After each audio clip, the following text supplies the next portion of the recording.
Pemirsa apa kabar? Kini Anda tengah mengikuti Warta Berita PTS tanggal 7 Oktober. Selama liburan Festival Kue Bulan, banyak relawan berdatangan ke Desa Kuangfu, Hualien. Di antaranya, ada 9 pekerja migran Indonesia yang selama ini sering mendapat bantuan dari seorang warga Taiwan yang akrab disapa Mauke. Begitu mengetahui kampung halaman Mauke terdampak bencana, mereka segera membentuk tim untuk membantu. Relawan membersihkan lumpur dengan kantong sampah. Usai menerima kabar terkait dibutuhkannya relawan dalam misi pemulihan bencana di Desa Kuangfu, sekelompok PMI ini segera menghubungi teman dan menggalang tim.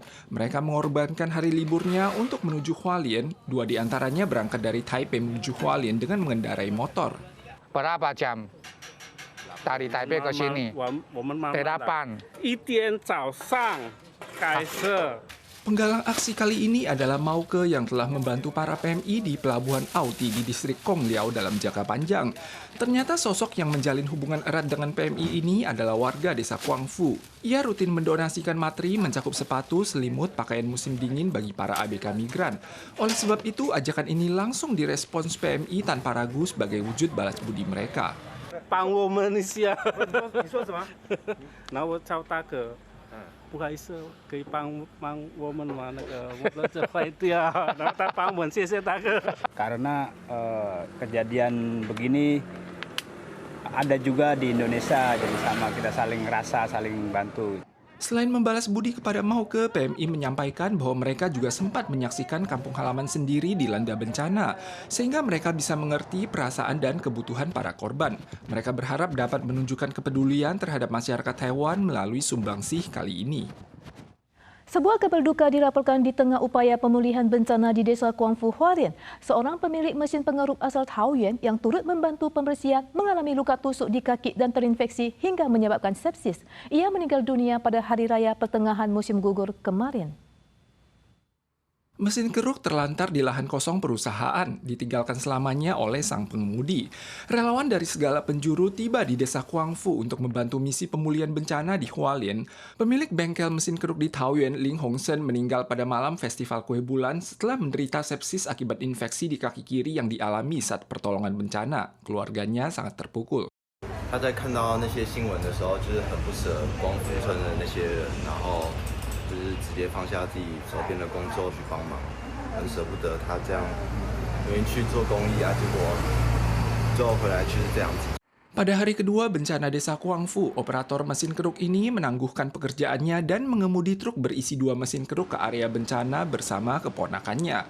Namun ia tak sengaja terluka di lokasi bencana, menjadikannya kasus pertama relawan yang tewas akibat infeksi dalam misi pemulihan bencana di Hualien.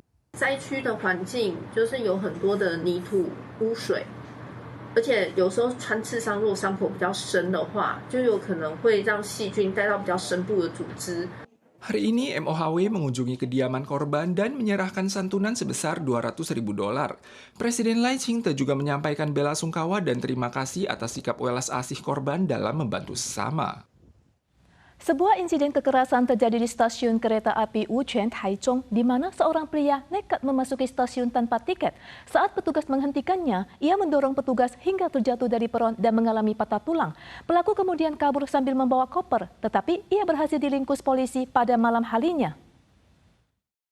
Insiden bermula saat petugas mengejar seorang pria untuk memeriksa tiket hingga ke peron. Pria tersebut menolak bekerjasama dan adu mulut dengan petugas, lalu mendorong petugas hingga terjatuh dan terkapar di atas rel, sementara kereta dari arah berlawanan sedang melintas, nyaris menimbulkan tragedi.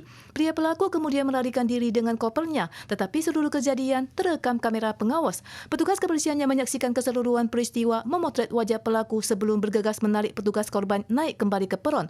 Polisi berhasil menangkap pria pelaku pada malam harinya.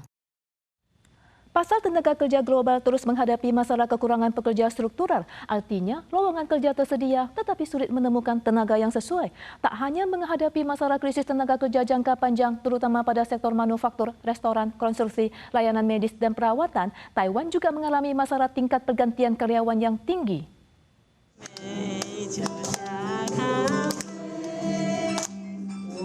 Perawat menemani lansia beraktivitas di bawah irama musik. Taiwan memasuki struktur masyarakat super lansia.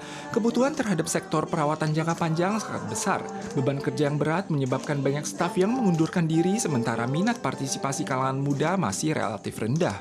造工作真的是很辛苦啦，对，从早到晚，我们是24小时都要有人值班，应付的长辈的一些生活起居。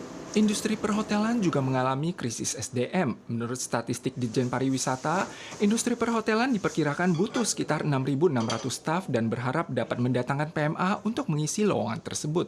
Industri perawatan jangka panjang memiliki skala pergantian staf yang tinggi, sedangkan sektor konstruksi merupakan industri padat karya. Di bawah faktor pembangunan infrastruktur, peremajaan kota, dan bertambahnya beban kerja, banyak pekerja senior terus pensiun di usia lanjut. Pakar menilai sekalipun gaji dinaikkan, sulit bagi pekerja muda dan parubaya untuk mengisi lowongan tersebut. 造业很多刚毕业的年轻人觉得说，顶着大太阳工作其实蛮辛苦的，宁可去找比较低薪水但是是做办公室的一个工作。 Menanggapi krisis SDM pada industri konstruksi dan perawatan jangka panjang, MOL meluncurkan program insentif ketenaga kerjaan sebagai suatu wujud apresiasi. MOL juga terus mempertimbangkan solusi tepat guna menanggulangi krisis SDM di berbagai sektor dengan mempertimbangkan faktor mencakup upah, jam kerja, dan sistem rotasi kerja. Epidemi influenza menunjukkan tren peningkatan selama libur panjang Festival Kue Bulan. Pekan lalu, laporan kasus flu di kampus sekolah kota Taipei melampaui 2.000 kasus, mencatat rekor per minggu tertinggi sejak 2023. Warga diimbau tetap waspada karena setelah libur panjang akan ada lonjakan wabah berikutnya. Sejumlah klinik yang tetap buka selama liburan panjang menerima banyak pasien yang sebagian besar bergejala demam tinggi dan 30% dari pasien demam terkonfirmasi menderita influenza. Dokter menyebutkan bahwa virus saat ini menunjukkan kecenderungan bermutasi dan bahkan ada warga terinfeksi berulang kali dalam waktu 3 bulan oleh strain virus yang berbeda.